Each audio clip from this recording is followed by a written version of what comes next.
And the next panel is about, well, even more development, the second and the third layer, and maybe okay, the fourth and the fifth. Yes, I have in English. Of Bitcoin. Okay. And this will be panel moderated by the minha amiga Solange Guerreiro. Solange, o palco é seu. Okay. All the best. Giacomo. Hey. Here we are. Okay. Oh, yes, let's start it. So, our panel, it's about the second and third layers on Bitcoin. And for me, the first question is, what is this? So, I start asking to Giacomo, what's a second layer, what's a third layer, and what's the difference between them? Sure, okay. So, but this is a little bit, maybe I think where you're... Hello. Better? Okay. So, Taj already explained just now, technically, the difference between a contract that stays off the course until it's needed and only hit the course when it's needed. This is a good explanation of a second layer technology in Bitcoin. But the layerization is actually a very general topic. You can find something called shearing layers in architecture, where you have something like the foundation of the building. They tend to remain the same for a very, very long time. Then you have the walls, the main walls. They tend to change more than the foundation, but not that much. Then you have something like the internal paint, and that changes maybe every 2 years. And then you have the furnitures, and that change all the time. So in many things, in many practical things, in many sectors of engineering, you don't build anything monolithic. You build a base that stays the same, and it's the same for everybody. It's very standard, very static, very reliable. Then on top you start to build something which changes a little bit more, and then on top you go like that. And if you think about the internet, it's the same. We were discussing that before during the privacy panel. The internet we use today for everything is built on layers. The first layer, the IP, the internet protocol, is not changing since the 1980s. It's the same, the version 4 at least. There is the version 6, but nobody yet uses it.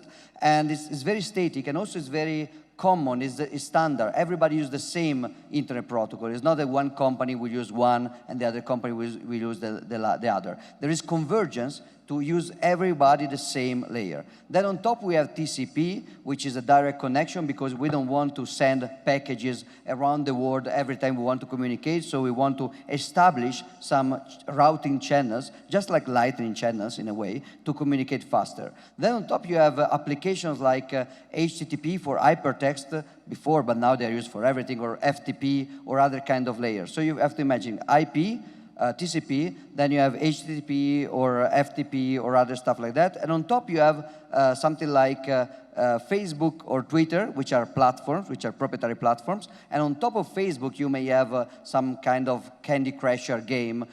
So you have this hierarchy. And the things at the top of the hierarchy, they will be in strong competition and in fast evolution. You will have thousands of them changing every year.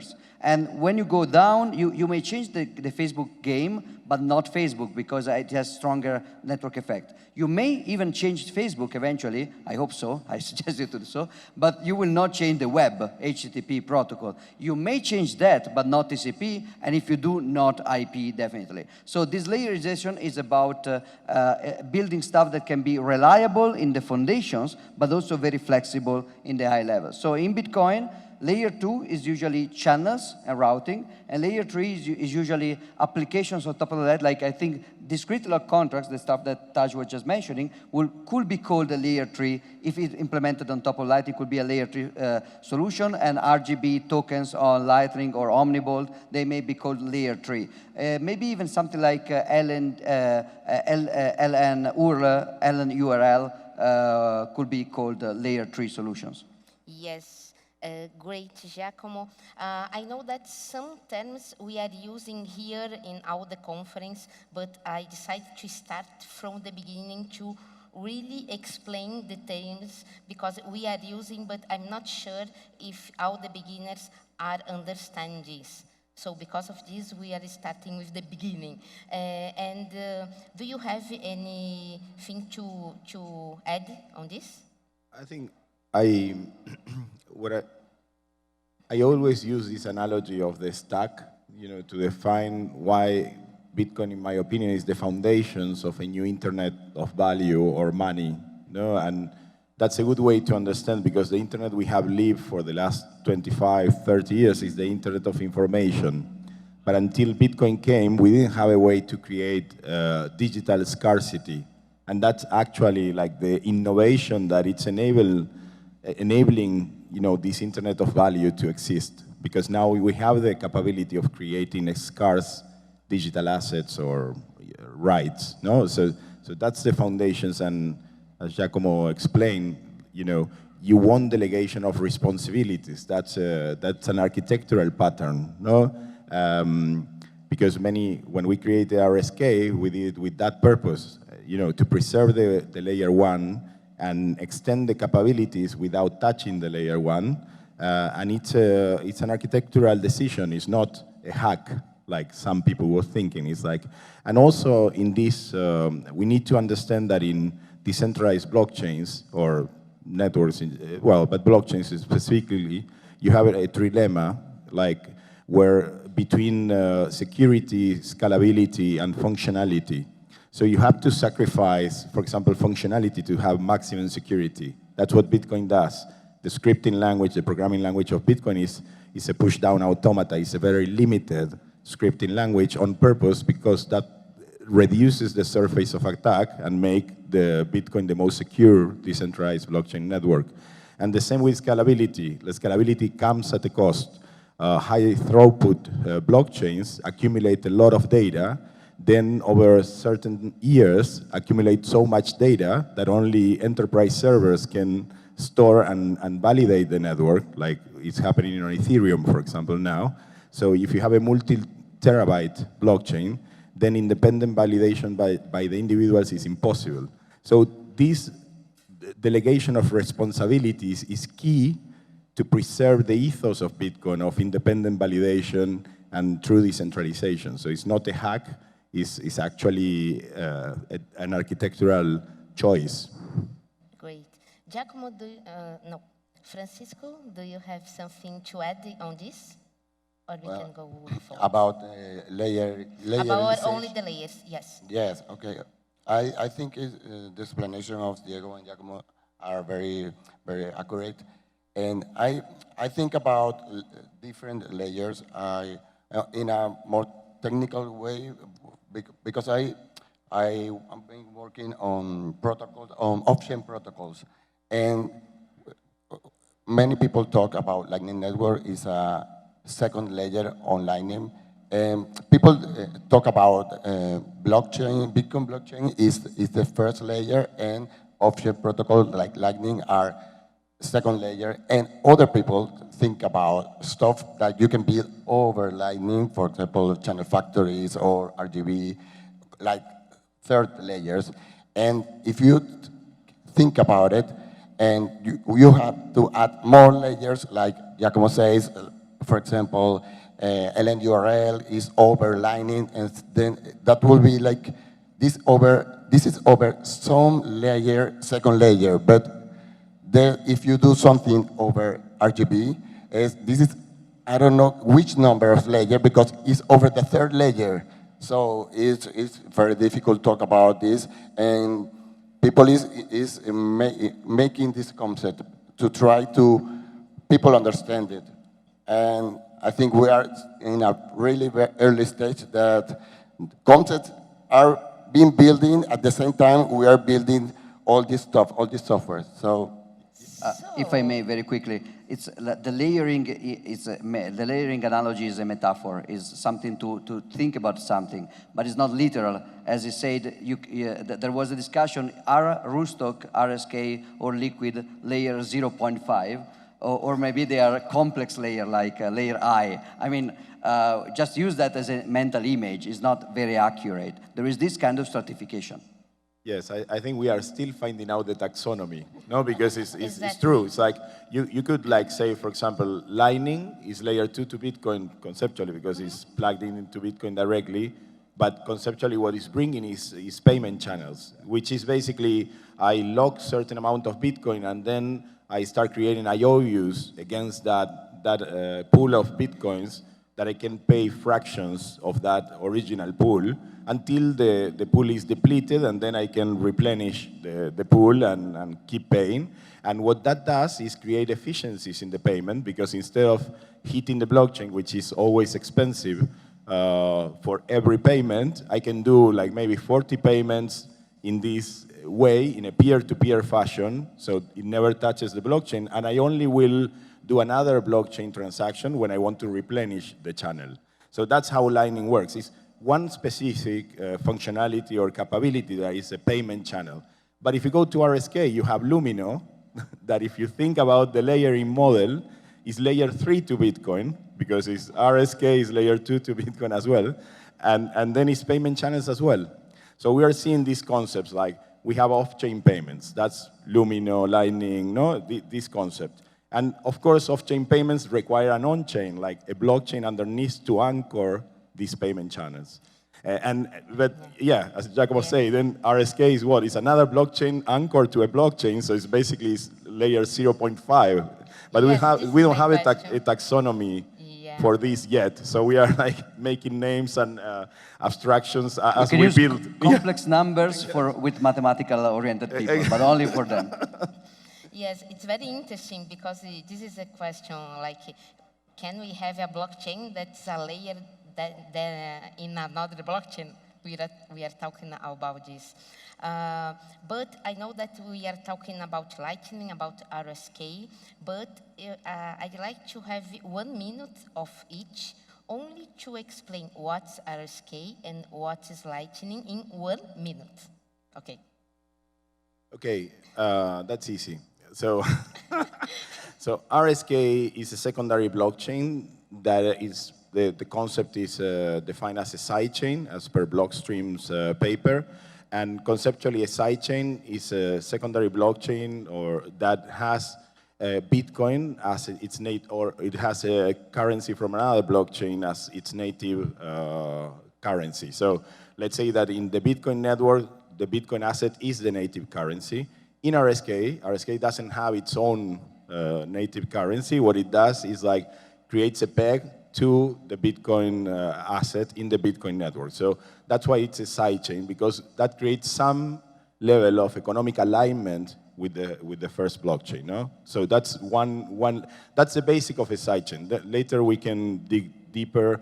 And what RSK does is like using the same native currency that is Bitcoin, provides functionalities that are not present on the Bitcoin network directly, like smart contracts, faster payment validation, certain attributes that are not, again, that were not present in Bitcoin in the sake of maximizing security and sacrificing functionality and scalability, as I mentioned before. Okay, Francisco. Okay, let me Like try. Yes, 1 Okay. minute. He passed than 1 minute, yeah? Okay, 2 minutes. 2 minutes, okay. Okay, Bitcoin is we can say a lot of stuff over Bitcoin, but its principle is a network where you can transfer money, but it has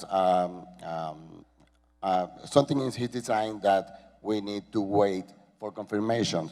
So Bitcoin is very good and very secure, but it's difficult to use it in real life. For example, it's impossible to go pay for a pupusa, and you have to wait 10 minutes for minimum. So we need another layer to build a payment network over Bitcoin. And I always think Bitcoin can compete with central banks because it is money. And Lightning is a payment network that can compete with payment network, for example, PayPal, Visa, MasterCard. So Lightning Network is a payment network who allow to people to use in real life Bitcoin, and with the advantage of paying less fees. Fees are proportional, so if you pay $1, you're going to pay a little bit of fee, and it's more private, and it's more fungible, and it makes people, it makes Bitcoin scalable. Yes, great. And for the beginners, it's interesting to know that when you send a transaction to Bitcoin, why we are waiting? Because only have the transaction, you have the transaction waiting. When a transaction is in a block, is it confirmed and it's secure, not before. So it's not only send a transaction to the blockchain, the transaction must be in a block. And this is the difference that Francisco was telling us, that we don't need to wait this 10 minutes, and this is almost instantly, yes. But okay, Giacomo or any of you, we know that we have another interesting like sidechain or another interesting tool and infrastructure that it's Liquid. Liquid from Blockstream from Adam Beck. We know that Adam Beck is not here on this year. He was in the others. It's an amazing person in the history of blockchain. So could you tell a bit more about Liquid? Because this is important too. It's not very dissimilar from Rostock, at least in the conception. The idea is the one of a sidechain. Many times when you are presented with a new coin, usually one of the excuses to present you the new coin, the real motive is often because the coin creator just want to buy a Lamborghini. But the official excuse is that they need to experiment with a new architecture. And so it came out this paper by Blockstream founders, which was about sidechains. The idea was, if you want to experiment with a new architecture, for example, bigger blocks or slower blocks or faster blocks or different cryptography, why do you need to re-bootstrap digital scarcity? Why you need to create a new economy again, where you, by any chance, maybe you also hold a pre-mine of that? Why do you want to recreate money just to experiment with the transactional architecture? Let's do a sidechain in which you create an architecture which doesn't create a new asset. It inherits Bitcoin as an asset, and you just go from the main chain to this new architecture and back with the two-way peg with the guarantee that one coin on the main chain of Bitcoin is the same as a side coin there. The problem with the original paper is that this two-way peg, the way to send, I mean, the way to create a coin in the sidechain only when some Bitcoin is destroyed is easy. But then creating a Bitcoin when the side coin is destroyed is not possible. So you need some smart ideas to create this link of the same scarce asset among two architectures. The original idea was hash-based, which is what Rostock is partially using, and Liquid is not using at all. Liquid is using a strong federation. So the main difference, I would say there are two differences between the two. Liquid is entirely a federation. So they are depending on a group of people that you trust, not individually, but in the group. So you trust these 17, 20 companies in different jurisdictions not to collude in order to take your money or to change your rules. While Rostock is also depending on hash power on some degrees, at least for confirmation and maybe in the future also for drive chain and stuff like that. And the second difference will be that Rostock is built on top, the new architecture that Rostock is experimenting with is basically the Ethereum virtual machine, trying to leverage some of the work that has been done already on Ethereum. While in Bitcoin, the base architecture is just Bitcoin with some specific changes like confidential transaction. So the code base of Liquid is still Bitcoin with some new modification. Yeah, the element extensions that they were presented early on.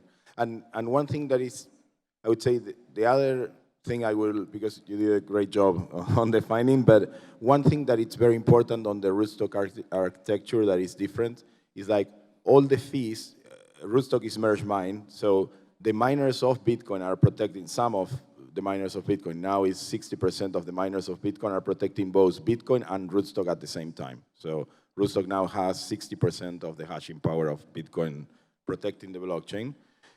And every smart contract running Rootstock, it's paid in Bitcoins to the Bitcoin miners. So Rootstock contributes to the security of Bitcoin, of the Bitcoin infrastructure. And that, for me, is a key element because that means that as Rootstock grows, the Bitcoin infrastructure, the Bitcoin miners are more incentivized, and then the whole ecosystem is secure. That creates, full alignment of interest. There's no, because other side chains like Stacks, for example, they have a separate coin to incentivize the second layer functioning. So that creates a fracture in the interest of both networks. If Stacks grows too far, it becomes very big. It might be a threat for the Bitcoin network in a way.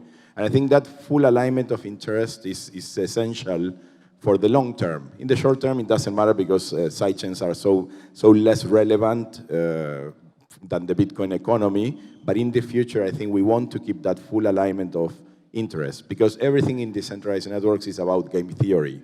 That the security is about game theory more than technology. Which is very complex, by the way. The reason people are using different architectures is that there are always trade-offs, always. Like when you have a federation, you have easier censorship, basically, because the federates may collude.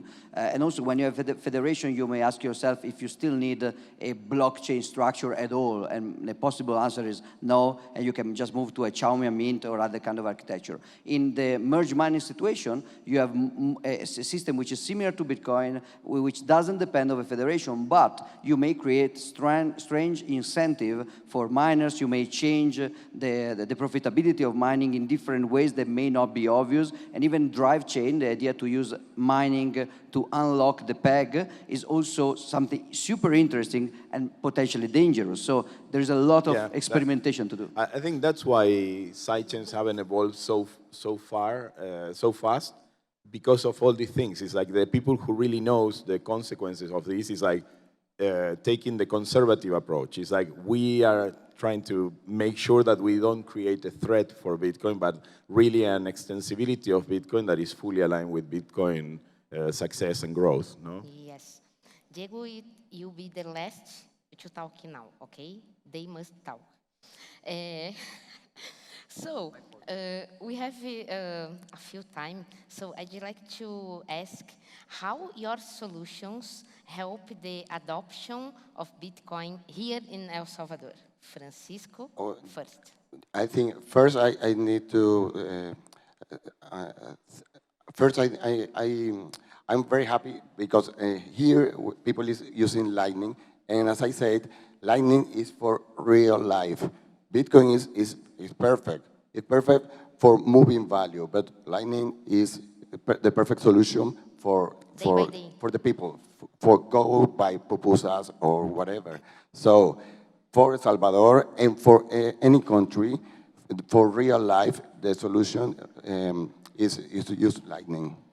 Perfect. Giacomo, do you like to say something I about agree. this? It's important that people here, like everywhere, learn about saving. Saving, some people think that spending and receiving is the most important thing, but most people don't know anymore because of the way the fiat system is broken. They don't know anymore that they can save part of their money in order to have a better life in the future. They can save and invest. So I don't like too much emphasis on spending because the point is also learning how not to spend. But when you do have to spend, and you do have to spend eventually to eat and everything else, and also when you have to receive, like Elizabeth Stark said before, the question about transaction is not about spending your Bitcoin, it's also about receiving more Bitcoin for your work. So when you do have to do that for fast and small amounts, Lightning Network is the way to go, and there are many good Lightning wallets, not necessarily the official one, but many good wallets. Okay, I will tell for you. Yes. I can speak now? No. I will tell for you. I cannot speak? No. Okay. Because like I work on RSK before, and for me RSK is like the best of the both worlds because we have the security of Bitcoin and the power of the smart contracts of Ethereum. So I think this can close our panel. You have 1 minute if Rodolfo... Can I Distracted. have my last Yes. minute, Rodolfo? One Sorry, minute. perdón. Can I wrap up with my last minute comment? 30 seconds. 30 seconds. 30 seconds. Come on. Okay. Because So- I stole you 5, so but Okay. it's just 30 Okay. seconds. Okay. No, I think, one of the things I love is like in El Salvador, we are seeing, thanks to the opportunity to bring Bitcoin to the people and to have people discussing Bitcoin, and I'm with Giacomo all the way. The most important thing that Bitcoin brings to my life, or brought to my life, and I think brings to everybody's life, is questioning how the financial system works and questioning time preference. What Giacomo was saying is like, what is the value of storing value for longer term in order to, to create a better, healthier financial life? And of course, that's not easy for people who lives day by day, week by week. This applies to the people who is fortunate enough to store value. But I think in general, we are going to help everybody with this. And what I love in El Salvador is I'm seeing the full Bitcoin ecosystem, because people was always talking about Bitcoin like the layer 1, and now we are seeing the full power of the extended Bitcoin ecosystem, with Lightning, with RSK, with all the partners and people building solutions. And this is the opportunity to see the true potential of Bitcoin. Great. Bitcoin all caps. Great, Yes. great. Yes. Great, Diego. Thank you, guys. I hope you learn with us. Testing, For those who testing. don't know, Diego is also my partner creating this event. So thank you, Diego. Bueno, guys. That's good. I think my